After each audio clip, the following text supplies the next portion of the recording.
Do you see that doggy in the shelter? Hi, I'm Buddy, the adorable puppy you adopted from the Humane Society. Meow. I'm Whiskers, a fluffy kitty, just waiting for someone to love me. When you adopt a pet, we hope your new furry friend will become a cherished member of your family. And as Buddy and Whiskers will tell you, the key to success is following the rules to love by.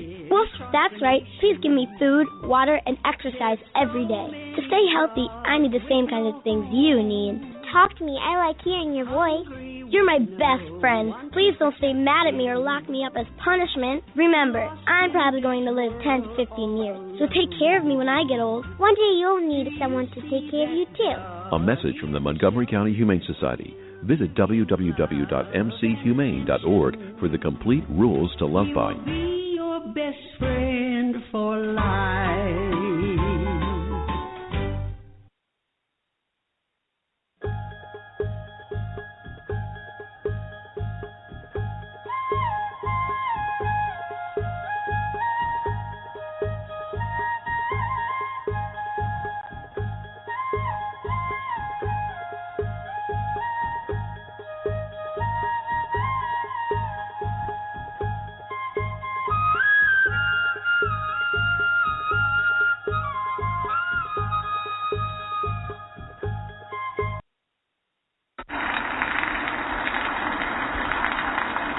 Welcome to the Storytellers-Campfire radio shows, where we share knowledge, experiences, and pass stories from one generation to the next at our global campfire. We have a nice warm campfire going in the background to warm us up a bit, and we hope you enjoy the show.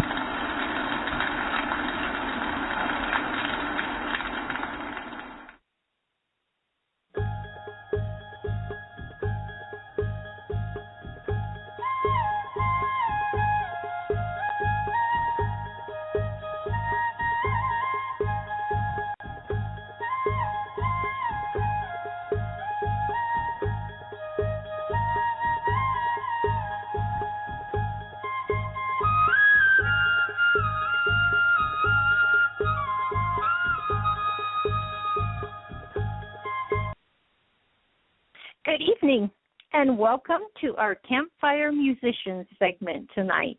Tonight, our feature presentation is on Runaway Train Bluegrass Band. But before we get to our feature presentation, I have just a couple of announcements for everyone. This Sunday, coming up on the 3rd, we will be hosting our May Fireside Chat. And as you know, all the hosts get together and we share all the guests that will be coming up on the program for the month of May. And you might remember in March and April, we talked about some new things that we were going to be doing, some new features, some new shows. There's lots of new stuff going on, and we're very excited about all the things that are happening. So we want to encourage everyone to join us for the Fireside Chat. Also, if you would like to listen to our live shows, you want to dial 310-982-4134. That will connect you to the studio line during a live show. To listen to our archive shows, you simply go to storytellerscampfire.org and click on the broadcast page, and we have links to archives there. We're also heard on Spreaker. You can find us on iTunes, iHeartRadio, Blog Talk Radio, and partnering broadcast stations all around the world. We'll take a short commercial break, and then we'll be right back for our feature presentation.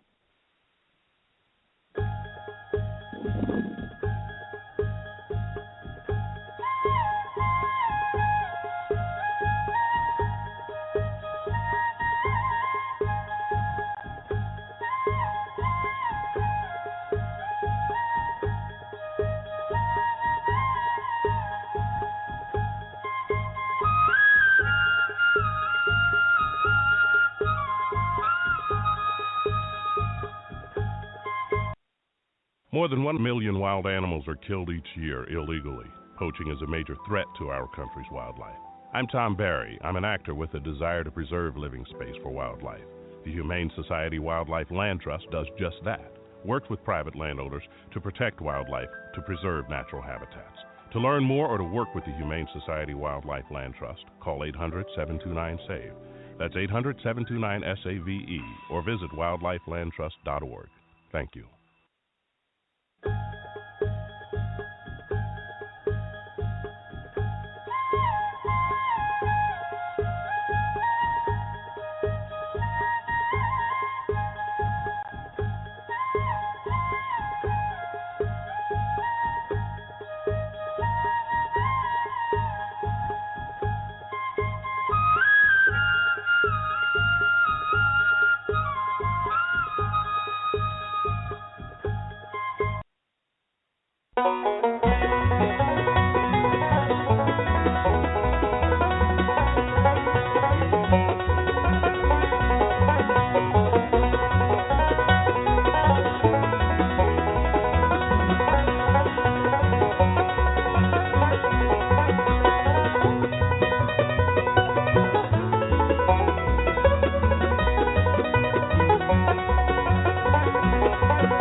Welcome back to our Campfire's Musicians segment in progress. And that very fast musical introduction you were just listening to was Blackjack by the very well-known Runaway Train Bluegrass Band. And I want to welcome to the Campfire Greg-Linder. Nice to have you here again. Nice to be back. Thank you. You're welcome. I just love listening to Blackjack, and you know, it's so fast. I don't even know how you keep up at that kind of pace to play. Well, you just can't think about individual things like your fingers. If you start thinking too hard, you mess up. Yes, I could see that, and it had such a good life and energy to it. I really enjoy listening. Now, we have attended some of your events before. I know that you had a big event last year, and we were there for that, and it was quite successful, yes, by the way. And thank you for the invitation. But, you're welcome. Oh, yes, it was really nice. Our other host, Rich Gelhausen, came with me, and we really enjoyed the program. Good. Before we get going, Greg, I just wanted you to share with our listeners a little bit about Runaway Train and the Bluegrass Band, a little bit of your history and how you got started. Okay. I've been I've been in bluegrass for quite a few years, since the 80s.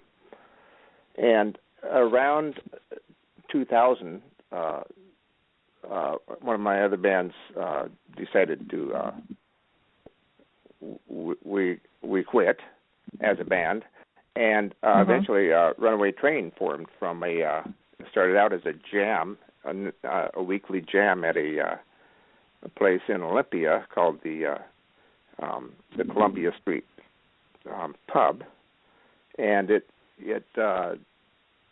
just evolved from there to where we had a regular Monday night gig, and we ended up developing a large crowd and a really good crowd every Monday night, and it just a lot of fun. We did that for 4 years, and Runaway Train itself has evolved from a 5-piece group with a fiddle player to where it has been the last 4 or 5 years, which is a 4-piece group. We don't have a fiddle player now, but it's all the members have eventually evolved and changed. So the last few years we've been in this format that you heard on that last song. It's just four of us, and we just.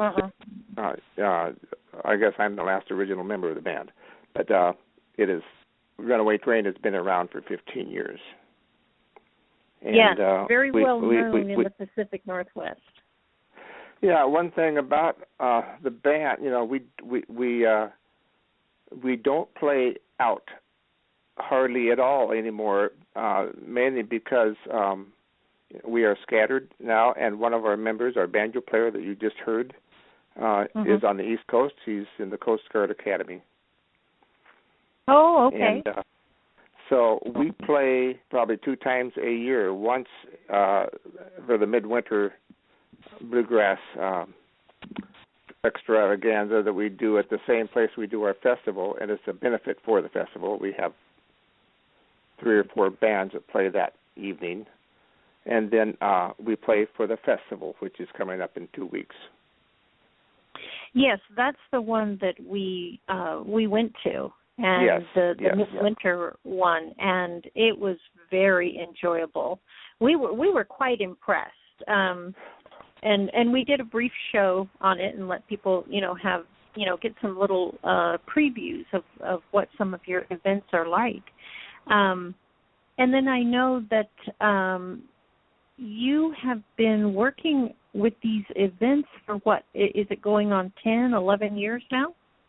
This is the 11th year for this festival, and it started from a conversation in the Lumberman's parking lot in Shelton between me and a friend of mine, Dwayne Wilson, and it's gone on ever since. That's quite a long time, and I know I had attended another event some years back, and I was really impressed with how large it's grown. Oh, you went to the festival in Shelton? You went to the several years ago? Yeah, yes. And it was like it's gotten bigger and bigger. Yeah, it's really a project. Doing keeping it going year after year, it takes a lot of fair amount of effort and stamina, I guess. One thing, this is all the proceeds for this festival go to community projects and youth programs, and so we don't take money for it. Although we pay the bands, we pay for, there's a lot of expenditures that go out. We have to pay for the venue, the bands, the sound person, a whole bunch of things. But all profits go to the to community projects. And I think that was one of the things, Greg, that Rich and I were so impressed with was when we were there at the Midwinter Festival, there were so many young people there who really benefited. I mean, there were, young people who were award-winning, up-and-coming jazz musicians or bluegrass musicians, and it was so impressive to watch these young people work as hard as they did and what their performances at these events are just astounding. That's been one of the biggest pluses on this festival and many festivals throughout the U.S. or the world, for that matter. The young talent that comes in is every once in a while you hit a gold mine, and for example, a couple of the kids that started out at this festival and started, introduced to bluegrass music and went through several years of this festival, they're now playing in national bands. And I remember